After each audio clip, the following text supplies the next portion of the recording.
I am not trying to make Kimberly Douglas jealous today. You're a lovely wife, but I do think a woman by the name of Anne Schroeder has just stolen your heart and gone to the top of your favorite people list. She is quickly rising in the ranks in my heart. I get it. And you, dear podcast listener, you too, we believe, will get it here momentarily as well. I'm Heather Branch. This is Mike Douglas, certified financial planner, Michigan's retirement coach, here to help you get some knowledge and information when it comes to the years ahead and figuring out your money so that you can have the life you want to live in your retirement years. MichigansRetirementCoach.com is our website and where to go to start the conversation about your plan with Mike and his team. We also have links posted in the show notes, so you can just click there. Or again, it's MichigansRetirementCoach.com. So let's talk Anne. She recently retired. She retired from a company in Davenport, Iowa, where she has been a bookkeeper for 75 years. She has been working there as a bookkeeper. Well, I don't know if she had the same 3/4 of a century. I don't know if she had the same job the whole time. I think she did. She is now 94 years old and has just retired. And this is what she had to say. This is her perspective on the circumstance. Every day in your life, you don't want to go to work. We all know that. But most every day of my life, I wanted to go to work. Don't stay at a job that you don't like. Find something that meets what you like to do and you do the best at it. Because if you have a job you don't like, you never do the job the proper way. Never. That's valid. The proper way. Because there are a lot of disgruntled employees in America that are doing bad jobs at the job that they are forcing themselves to do. She sounds so spicy. I know. Just ready to scrap. Like, that's a bookkeeper. Could you imagine calling saying I lost my receipts to Anne? She's going to be like, you worthless. Listen here, Sonny. I'm disappointed in you. I will. In you. She's like ready. Like, that doesn't sound like a 94-year-old. She's like, first of all, it does not. Wrestle right now. Ready to put you down right now. I told you, Kimberly, don't be jealous. Anne is my girl. Mike's got a new crush. Yeah. I love it. She's like, she sounds solid. Like, just like, I know. I wish we could have AI take that audio clip and say, what do you think she looks like? And it will come back with like super granny. Like, and she's probably got the super sweet side too, like at Christmas where she's like, oh, just a big softie, but she walks into work like, her sleeves off. I will take all of you down. Yeah. The space that she is in emotionally, even though she has now finally retired, but that space that she has been in is such a healthy space about having awareness of the work you have to do and don't be in a job that you don't want to do. That's no way to live your life. Because, I mean, you've experienced this with people that have come to you. And I think also we live in a world where stuff happens so fast now. Maybe you were happy in a job for a long time, but now you're 60, you're 59, 60, 61, and suddenly your management changed or the company got bought out and things are changing. So you were happy in your job for 20, 30, 40 years. Now things are shifting. Unhappiness can often raise the question about, well, when can I retire? Can my money support me for the years that I want to live? So how do you figure this out for folks? Is it a circumstance often where somebody is maybe surprised that they can go ahead and retire? Let's talk about breaking down this process. Yeah. Well, there's the old adage that if you love what you do, you never work a day in your life. That's not completely true. Right. We all have parts of our job that we hate. That's right. But if the good outweighs the bad, if the things you enjoy outweighs, I mean, the Navy SEALs and the Marines, they have this thing about, you have to embrace the suck, embrace the things that you don't like. That'll make you appreciate the days that are really good better. And I love the fact that where our Okemos office is now, it's across the street from the McDonald's I worked at back when I was 16. That's such a great life circle moment. Yeah, I love it. Yeah. And when I see it, I mean, I remember like I loved part of that job. Like I liked working with people. I really enjoyed the systems that McDonald's had created. If you've not watched The Founder, the video about like the movie about how they created the systems that McDonald's runs, it's the most unbelievable factory of all time. Because not one person in the world is going to be like, they have the best burger, but yet they've sold more burgers than anybody. So super interesting. I really enjoyed that side of it, but I also had to clean the bathrooms. And that part wasn't so great, but the good outweighed the bad. And so many jobs work that way. So embracing those good things really helps you value and having a job where the good outweighs the bad. Now, like you said, sometimes things change. They bring in automation that makes you obsolete. They bring in younger people to kick you out of a job because you're what's called a legacy cost and you're expensive. Whatever those things are, as we look at and prepare for retirement, or as you are given a sudden retirement, it's just about making sure that the life is what you wanted it to be. We need purpose. We need something that we retire to, not just retire from. So we say this all the time, but retirement needs to happen for you, not to you. Right. So what do you want life to look like? We need purpose. Thomas Carlyle has a great quote that a person without purpose is like a ship without a rudder, right? Like we want to have purpose and do something. I'm not saying pickleball. I'm saying like who you are. My dad just passed his 50-year anniversary with the Army, 21 years active duty, I believe, 21 years, and then 29 years as a civilian, but 50 years working for the Army. It's incredible. And he's finally retiring. Okay. And when he retired from the Army after 21 years active duty, he easily could have gone and done something else. But he liked not just what he did, but why he did it and what he was part of. And that gave him a really, really good purpose. And over the years, I mean, to serve our country for 50 years is insane. Right. It's super cool. I'm very proud of him. My mom has been a nurse my whole life, and she's done everything. I mean, when we first moved up to Michigan, she was, working, late hours and, doing 3 to 11s or whatever shifts she got, and then worked at a surgery center and doing pre-op and post-op, and then got into teaching at a community college and then at Michigan State, teaching the clinical side, and not now just taking everything she had learned and experienced and investing into the next generation of nurses and trying to make them. And she really found a passion for teaching people how to nurse.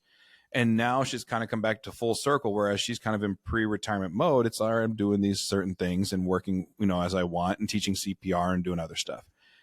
But finding purpose still inside that. And then when you retire, you're no longer Army or nurse or, financial advisor or radio, or it's like you're Mike, you're Heather, you're Blair, you're Lou, you're these people, and you have to find purpose for the rest of your life.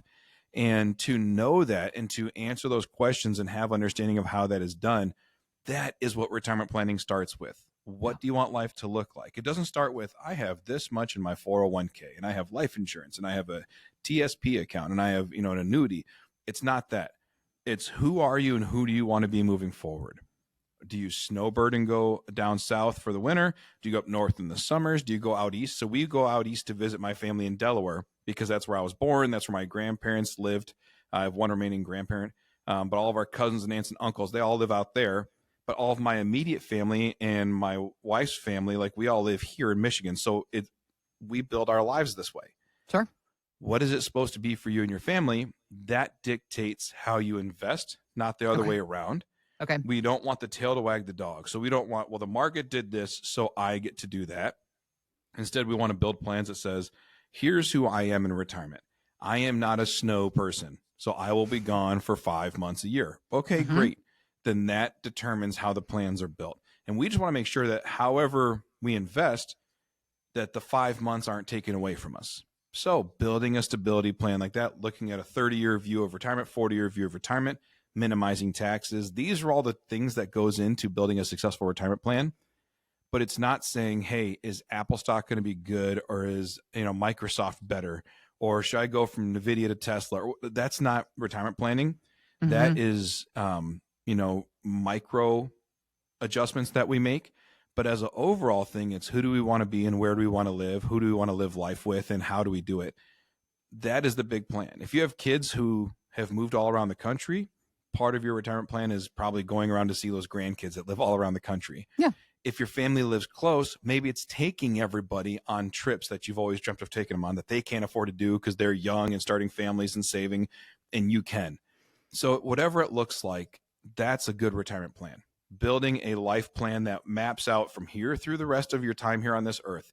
How do we accomplish everything possible, live that purpose out, and not allow work to happen or retirement to happen to us? Yeah. That is really Anne's theme of her working years was, I love what I do. I have purpose here. I feel fulfilled here. And so therefore, I'm going to keep on working for 75 years. That's crazy. Yeah. Now for her, she didn't have a vision of retirement. She didn't want to. Okay. Then Yeah. that's her thing. Because I'm sure she could have. She's a bookkeeper. She probably made decent money. She lives in Davenport, Iowa, not exactly a heavy expense area. Mhm.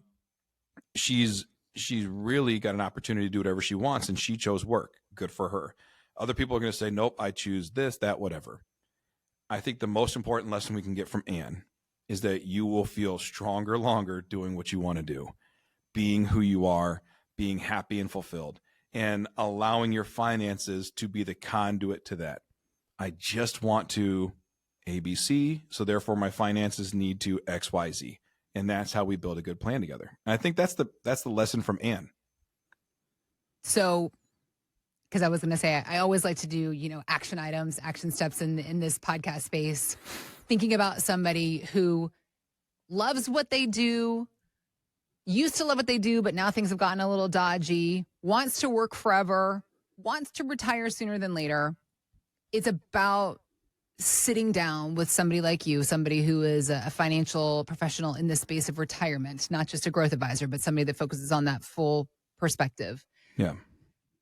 That's step one, right? You got to find somebody who specializes in retirement planning, sit down with them, get all of your savings together. And then because that's the paperwork, the number stuff. The other paperwork you need to do, sit down with a piece of paper and write down what it is that you want, right? Yeah. Like those goals. And Yeah. that's part of is that something that you ask people to bring to you when you have these first conversations? Is like, yes, we need your statements, but also what do you want to do? Have you ever sat down and written it down? Yeah, we go through and we map out quite a bit. We always say there's things you have to answer. Yeah. Where do I want to go, or what do I want to do? Yep. Who do I want to see, or who do Okay. I want with me when I do and go and all these things? And Okay. then finally, what is my legacy going to be on this earth? When I leave this earth, what will people say about me, and what did they do with me? Yeah. Right. So we don't want to, number one, we don't want to say, well, I was so scared to travel, or I was so afraid of running out of money that I never traveled. So Mhm. I died with more money than I ever lived with, and my kids got a giant pot of gold, but I never traveled with them. I never went to see them. We don't want that model. What we want to do is say, what did I get to experience with my family?